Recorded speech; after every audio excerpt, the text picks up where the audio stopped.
We have it, Didi, and our first guest of the day is brought to us, as always, by Lincoln Electric. Now hiring for great jobs. They have the most expertise in manufacturing and welding. If you're looking for a job in the electrical field, Lincoln Electric is absolutely the place to apply. Check them out if you haven't. Lincoln Electric, a great sponsor of the Ultimate Cleveland Sports Show. Love them. And now, Aditi Kinkhabwala. What's up, Aditi? Hi, good morning, guys. How are you? Hi, Aditi. So, Aditi, did you talk to Coach Harbaugh about the, we're going to get right into it. Lamar Jackson, what's going on? What's going on here? We got to get that scoop. Do you honestly, G, think that Lamar had absolutely no clue that Harbaugh would be talking that day? Oh, of course. No, it was 100% planned. All planned. The Ravens put out a news release saying what time he was going to talk. This came out of left field, and I'm like, that did not come out of left field. That was not unknown. No, but nice thought right there. Yeah, well, we said yesterday it was planned. We talked about this. This is the most interesting contract negotiation that I can remember in more than a dozen years of covering the NFL. Seriously. Just because of all the different parameters, just everything about it, from Lamar never having an agent, then potentially someone actually kind of negotiating on his behalf. And now even Meek Mill is trying to get into the conversation. And I don't know if that counts as negotiating on Lamar's behalf, right? Like, how great is that, G? Did you see that? I didn't see that. That's why we bring Meek you Mill on. apparently told Robert Kraft that Lamar wants to go to the Patriots. And Meek Mill is an exec. Meek Mill called Robert. Yes, Adam just told us. I mean, I think that that's just brilliant. All of this that's going on. And then Jimmy Haslam has to go out and defend why his team did business the way that it did business. Because let's not forget, this is not as much one business as it is 32 separate businesses. So, I mean, it's not like people are having to defend the way Daniel Snyder has done business. But in any case, I just think that the Ravens are playing it as classily as they possibly can.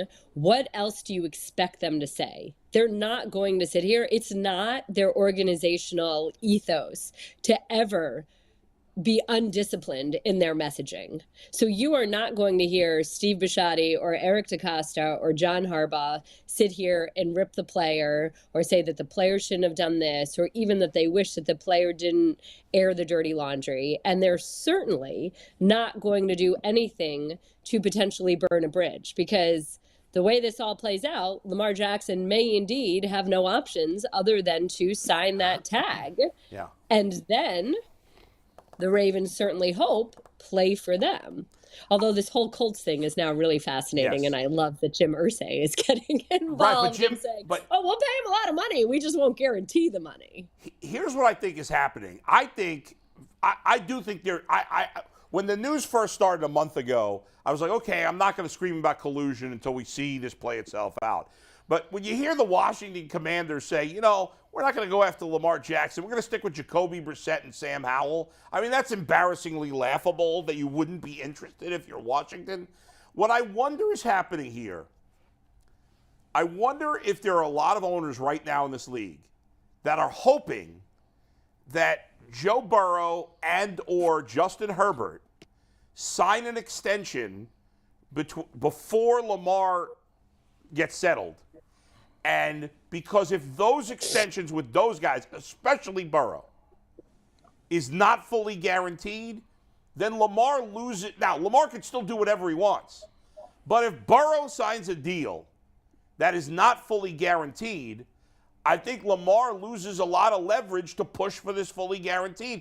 Because if Burrow, who's way more accomplished than Jackson is, and you could argue would deserve a guaranteed contract more than any quarterback in the league outside of Patrick Mahomes, if he doesn't get his whole contract guaranteed, then I think the Watson thing becomes the exception and not the rule. And I think that's what's going to happen going forward. You buy that? So I agree with you that I believe the Watson deal will ultimately be the exception. I've already gone on record saying that I really have a strong feeling, indication, thought that Joe Burrow would prefer a shorter term deal. Yes, maybe fully guaranteed, but not at the number and the length of Deshaun Watson's.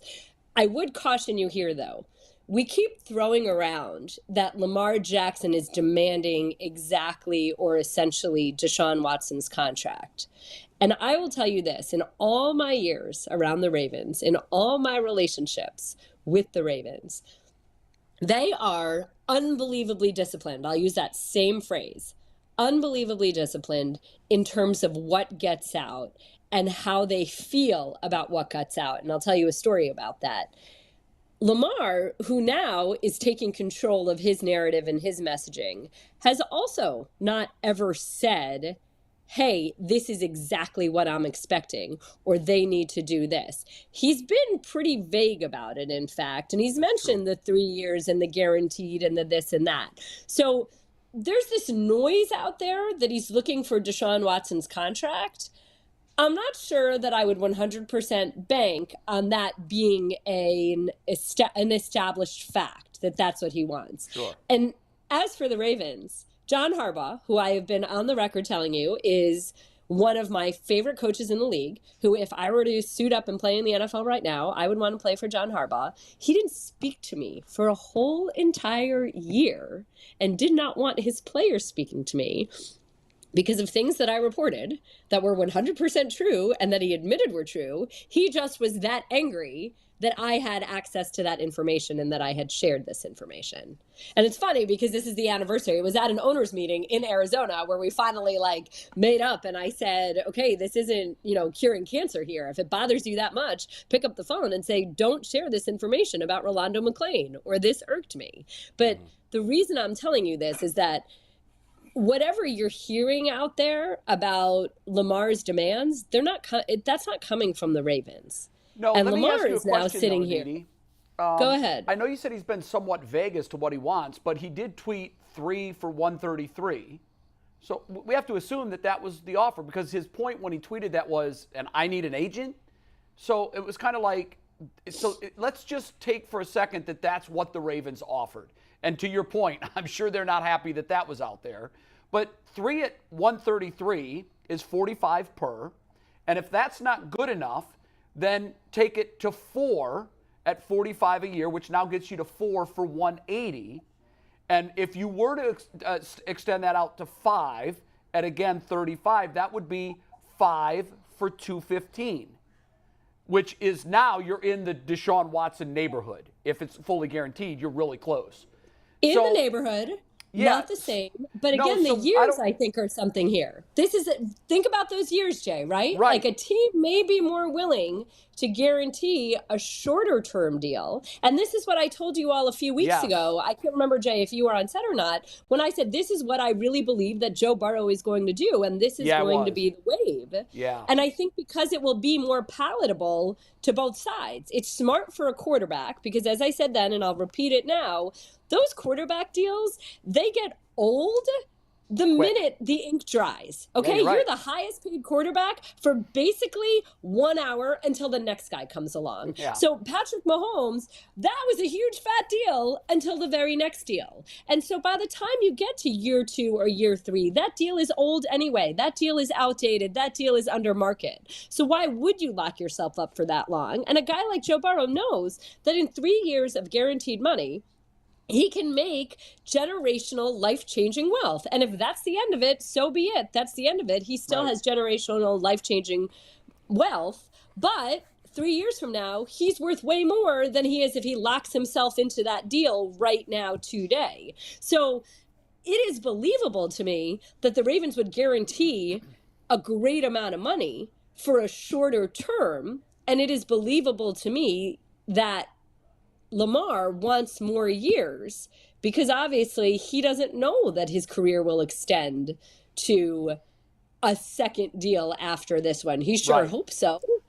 But again, you're making my point for me. Lamar is now starting to say more. He's starting to say, hey, this guy wasn't negotiating for me, or hey, I could have done this even without an agent or whatever. So he's never actually said, why are you paying Deshaun that, but you won't pay me that? So let's just, before we say that as stated fact, that he's looking for the same number of years and the same amount of money, I can't guarantee that that's that, but I do think that I can't guarantee that that's fact I do think we should focus on those years there. And I do think that Irsay is pretty wily in what he's saying as well.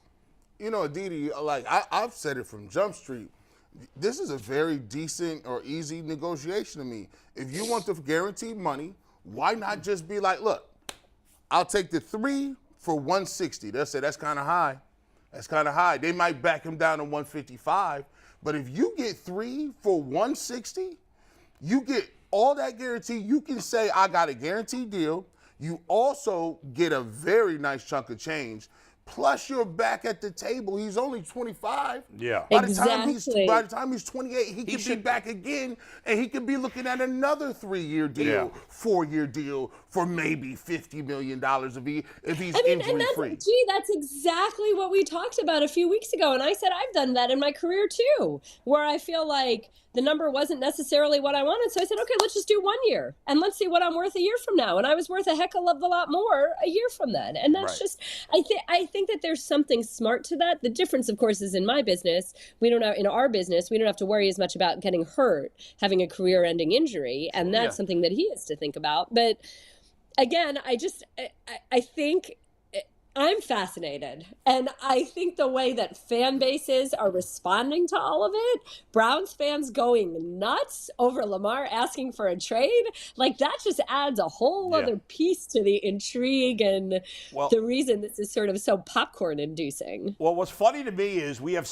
I think some of these people might be the same people taking both sides of the fence, but we have some fans here who are dancing a jig that the Browns have screwed up the Ravens. Oh, yeah. And then there's other fans who are saying, everybody's got to stop blaming the Browns for this. Well, you can't have it both ways. Take that. Right. The Watson contract, clearly, whether he's looking for every dollar that Watson wants or not, there's no doubt that Watson's contract is playing a role in the problems in this negotiation. Is that fair to say? Playing a role. Yes, of course. It's not the whole thing. I think playing a role in every negotiation. In every negotiation going forward. I think the whole quarterback market was affected by that deal. Given. Yes. It's at the new bar. And I don't think Jimmy Haslam, who has plenty of things to apologize for, including being a pathetically bad owner for a decade, I don't think he owes any apologies to the league or anybody else for this at all. Zero. No. And if it screws up the Ravens, that's a great thing for us. You hinted on it, Bull, and I think you're right. Yeah. I think that the league is going to look at that and shake it off.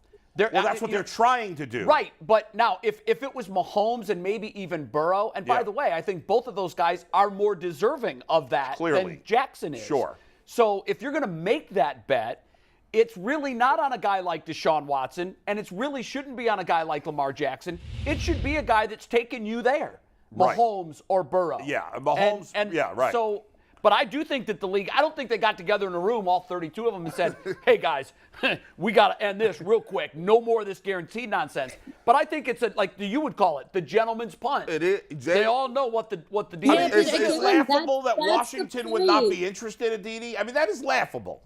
But see, Jay is making the point, and it's exactly as I said. It's 32 separate businesses. It's not like every team does business the same way. Remember, the Cowboys took out their own merchandise and have their own licensing deals and do that their own way. I can tell you some teams own their parking lots. Yeah. Other teams don't own their stadium parking lots. Right. Some team, like the way that a team does business is distinct and unique to it. Yes. Certainly, there are certain parameters they have to follow. Yes, but Aditi, I think the whole collusion thing is a little silly in that sense. I understand what you're saying, but they don't all operate in 32 vacuums, because the way one operates impacts the way others do, particularly when it comes to setting the bar for the biggest, most important position in pro sports.